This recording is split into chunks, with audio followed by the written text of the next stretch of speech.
ఒక ఊరి చివర ఒక పాత మట్టి కుండ, మెరిసిపోయే రాగి బిందె పక్కపక్కనే ఉండేవి.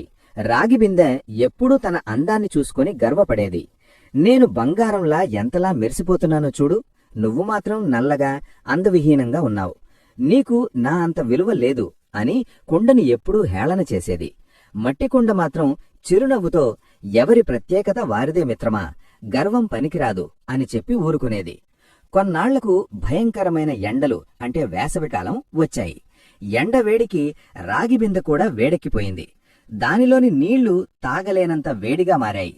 దాంతో ఎవ్వరూ రాగిబిందె వైపు కనీసం చూడలేదు.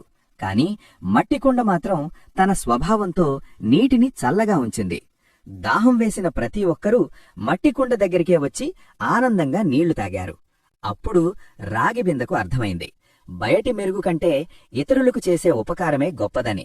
ఆ రోజు నుండి మట్టికుండను గౌరవించడం నేర్చుకుంది. నీతి: రూపం కంటే గుణం మిన్న. మనలోని మంచితనమే మనకు నిజమైన విలువను ఇస్తుంది. ఇలాంటి మరిన్ని వీడియోస్ కోసం హాసిని థాట్స్ యూట్యూబ్ ఛానల్కి సబ్స్క్రైబ్ చేసుకోండి.